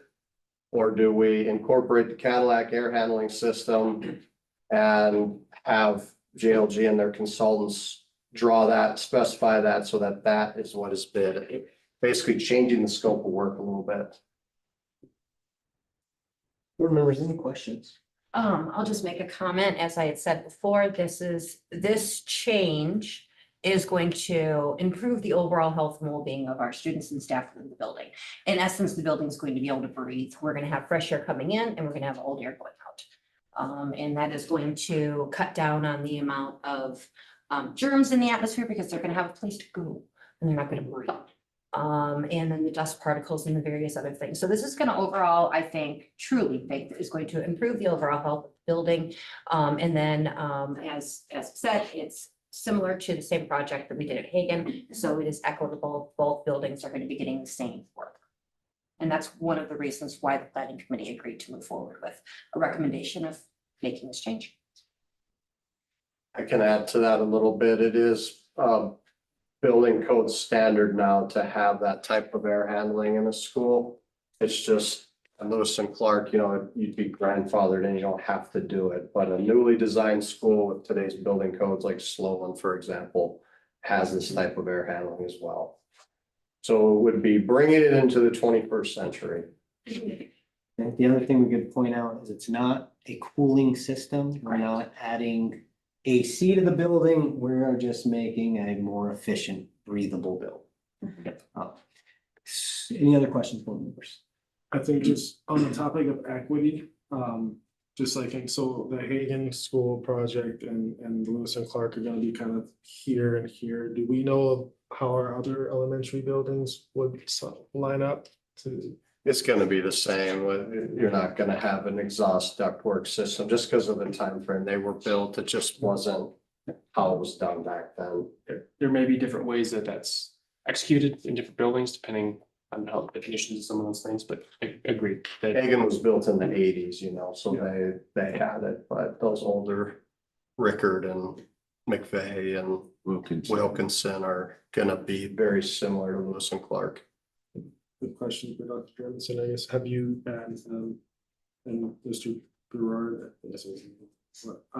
kind of started conversations on kind of our other school, are more scopes to follow? Yes, we've had a professional, what is it, CMTA, so yeah, we've, so our engineering consultant team has come in, done assessments on all of these and started moving these chess pieces as they move forward. Learning as coming off of Hagen, now Lewis and Clark, we're applying those to the new structures as they're going forward. I believe Wilkinson is next on the list. So you'll hear us talking about that in the upcoming months. Long-term goal to essentially school until they're all a year, until they're all caught up. I mean, there's other priorities that I know Mr. Borwood's been working through, in terms of roof replacements, things like that. And we understand there's a finite dollar amount for that pot of money, but yes, that's the intent, is to get them staged in a way that they can be executed incrementally when the district's ready for them. Safe, warm and dry. The intention of my question, and I'm glad to hear we started planning efforts. I think as we get into the conversation of districting and neighborhood schools again, that side of, well, I want my kid to go to that school because of the HVAC system there. It's just gonna be really important from the PR side and informing parents and as we get into our neighborhood schools, that if their school is not currently being addressed, that there are. Good point. Any PR we can hit on. And establishing a new standard across the district is the goal. Yep. I would say there should be a lot of excitement around the leadership team that the district has when it comes to what they're doing and accomplishing on the maintenance side, because we're doing so much more with dollars than we've ever seen done within this district. So I think, you know, the support from the board when they bring these kind of recommendations is, are they identifying the funding source? Do these recommendations meet our goals when it comes to how we want our facilities to be respected and treated? I think we can really get behind that because we have a team right now that is really well versed and very understanding of what we're trying to accomplish. So I'm very happy with the things that have been coming out and the repairs that are being done and the videos that are being released of you. On the roof? Those. On the roof. Board members, any other questions? Thank you. All right, we would be looking for a approval, motion to approve the new scope of work for the Lewis and Clark Boiler project based on the planning committee recommendation. Allow JOG and J Dudge to proceed with collecting bids based on the new scope of work. Do we have that motion? Motion, do we have a second? I'll second. We have a second. Board members, any further discussion? Oh, could you call the roll? Luder. Aye. Brenner. Aye. Kilgore. Aye. Johnson. Aye. Wheeler. Aye. Barsh. Aye. Swint. Aye, motion carries. Mr. Swint, can we take a 1-minute recess for me to ask you and Dr. Germanson something, please? Yes. Thank you.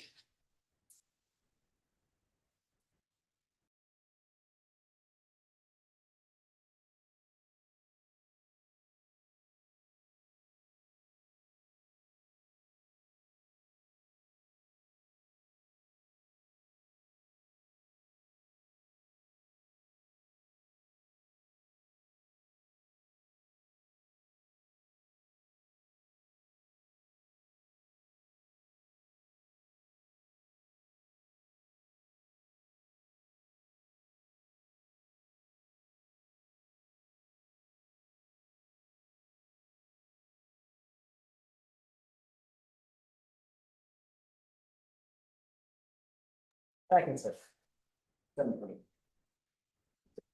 All right, moving on to. We have 2 meetings, Thursday and Friday.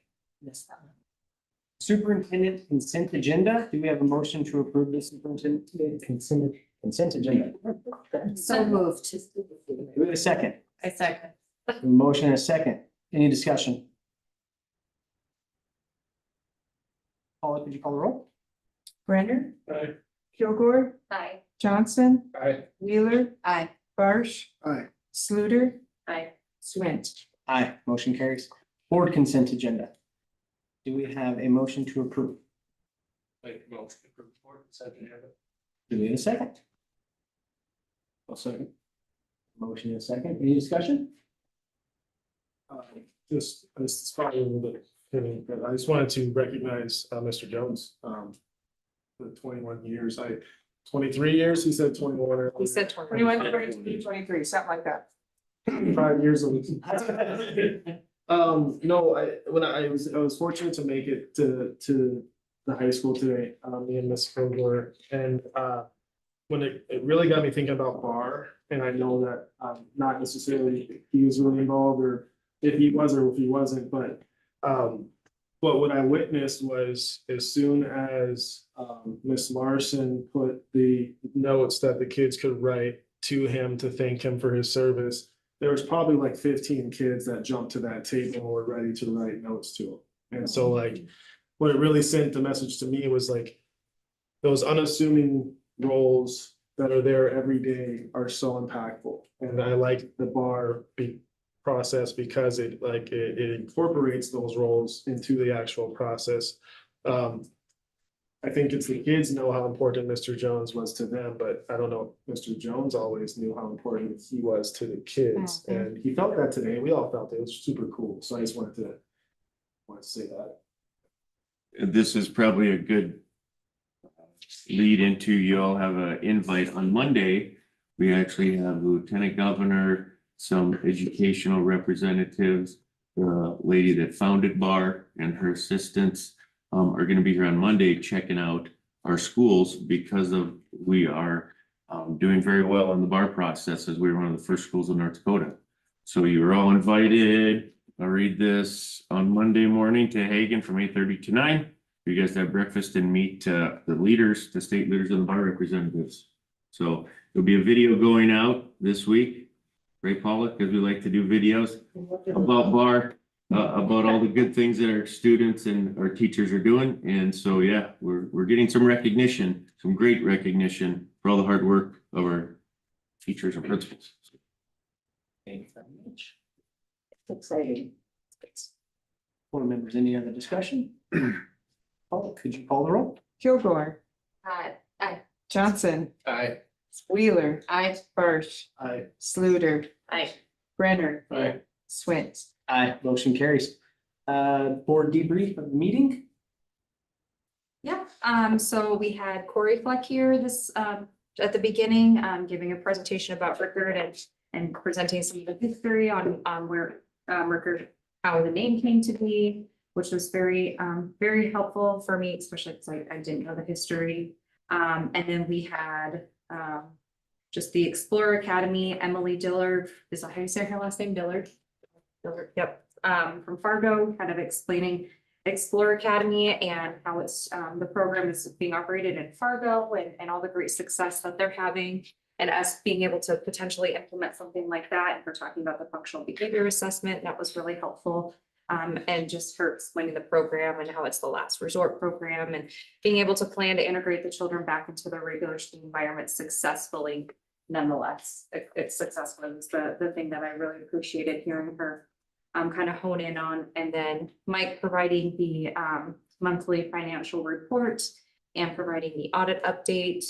And then we had the academic achievement update that Tessa Helsted, thank you, put so much time and effort, and I really appreciate her presentation. And then, yeah, lastly, I will just close with saying Veterans Day is tomorrow. So everybody who served within our school community, I'm very thankful for them, and I thank them all for their service. Okay. Board members, any other input? We will adjourn on motion to adjourn. So moved. Need a second? Second. All in favor? Aye. All opposed? We will adjourn at 7:34.